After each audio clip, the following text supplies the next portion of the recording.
ما تبقاش تاخد حاجه مش بتاعتك تاني، انت فاهم ولا لا؟ ماشي. نام. ماشي. يا سناء ما بترديش ليه عليا يا بنتي؟ كل شويه سناء عايزه ايه؟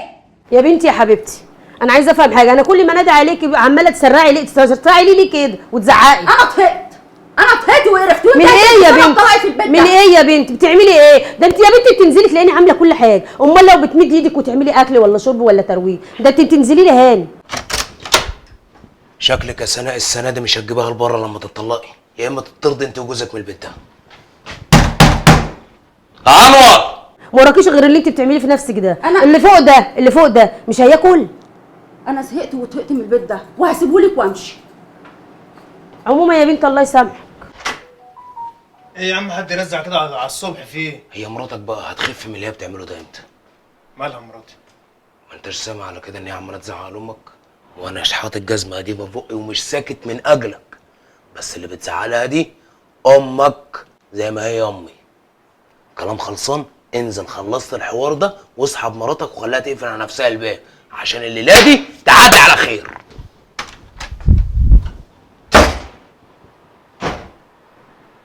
يا انور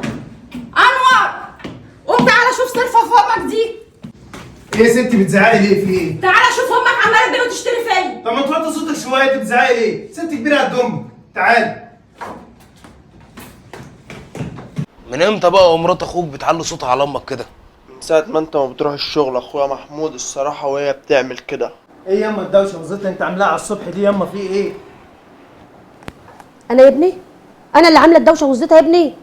ايه يا انور في ايه؟ اخوك ما بيتكلمش خالص سايب. يعني انور بيسمع مراته بتزعق لامه وساكت؟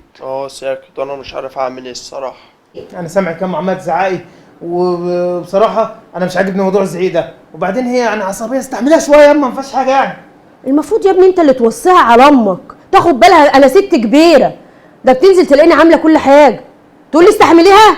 طيب ماشي، اعتبر ان النهارده سبت الشغل. ماشي. طب ياما بقى معلش بس وطي صوتك عشان محمود ما يسمعش وينزل. لا انا عايزاه يسمع. عايزاه يسمع؟ ايوه هو اللي هينجدني من اللي انت عايزه بتعمله. تيجي البيت حريقه ياما، اصبري يومين لغايه ما يمشي يروح شغله لا وبعد كده يروح نتصرف شغله مع بعض. وتسيبونا اتبهدل. يعني انت على كده يا انور عارف اللي مراتك بتعمله مع امك وساكت، ليه يا عم ماسك عليك زله ولا ايه؟ تحت كده ياما اتبسطتي؟ انور انت عايزني في البيت ده، يبقى اخوك وامك ما يبقوش موجودين في البيت. ليه هو كان بيتك؟ انت مجرد ضيف عندنا، ولو مش عاجبك الباب يفوق جمل، والكلام ليكي قدام جوزك. محمود